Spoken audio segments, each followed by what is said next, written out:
escape the cold and the snow. This is really a good time to donate, Thomas. A great way to do it, and maybe get some Super Bowl tickets. I mean, that's a pretty high value when it comes to price when you put it into perspective like that. But let's currently take a look outside Red Cliffs Lodge in Moab, where in the central portion of the state and south central Utah, we have mostly cloudy skies, otherwise quiet conditions. Still chilly in Moab.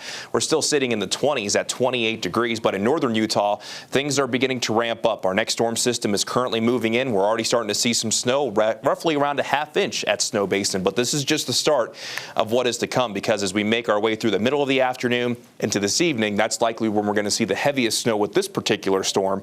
And then we have another one coming tomorrow, and more snow likely on the way to round out the work week and move into this upcoming weekend. On the forewarned radar, you can see spotty snow showers in northern Utah, mainly favoring the high terrain at this point.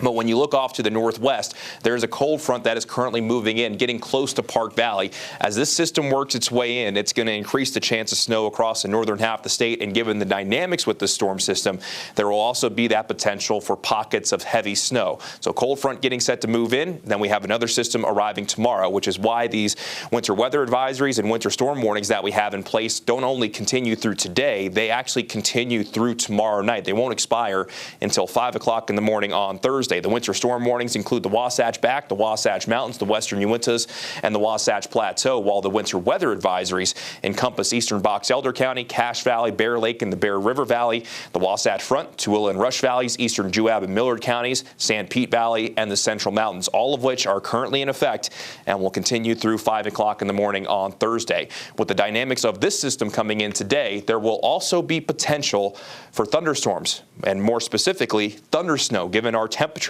for most of northern Utah, southwestern Wyoming, southeastern Idaho, and northeast Nevada.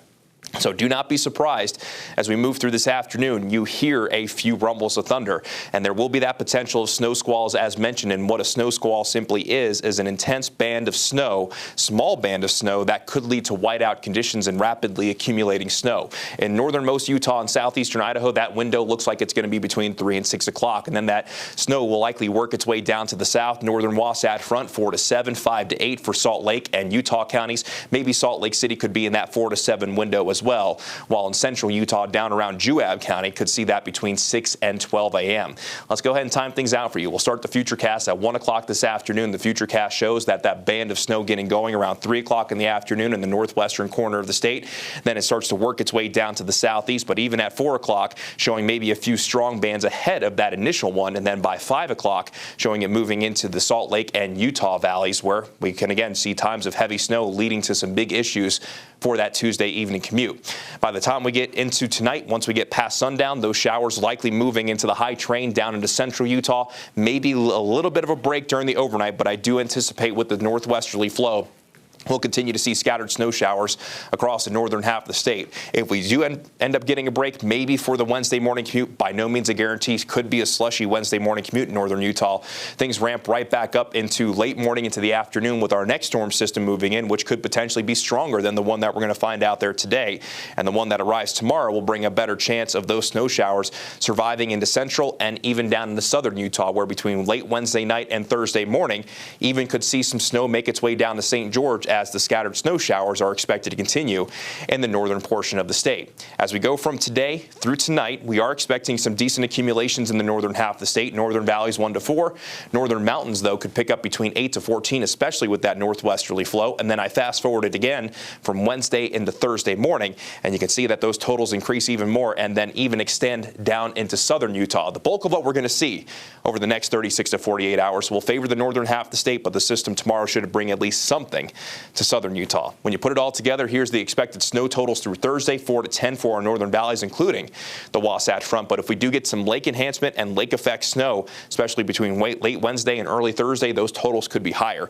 Benches 8 to 16, 10 to 20 for our mountain valleys in northern Utah, 15 to 30 for our northern mountains. Cottonwoods could pick up 1.5 to 3 feet, locally higher amount if we get the lake enhancement and lake effect going. Central valleys 3 to 6, central mountains 8 to 16, Castle Country at 1 to 3, and even down in southern Utah, there will be that potential of snow with St. George, maybe even picking up an inch of snow, but most likely rain at this point And our southern mountains could pick up between 4 and 8 inches of snow. Outside of any wet weather, expect mostly cloudy skies up north, a little bit more sunshine the further south you travel, 20s and 30s for most, with St. George topping out at 43. And then between Wednesday night and Thursday morning, that's when St. George has its best chance of finding wet weather. Otherwise, partly cloudy skies through the rest of the week. Highs in the 40s, overnight lows in the 20s. Along the Wasatch Front, snow showers today and tomorrow. Likely not going to be nonstop snow 100% of the time. Coming in waves, as mentioned, low to mid-30s for highs, overnight lows in the upper teens and low 20s. Then the snow showers expected to continue as we round out the work week and move into this upcoming weekend with another storm system likely arriving between Saturday and Sunday. Jillian?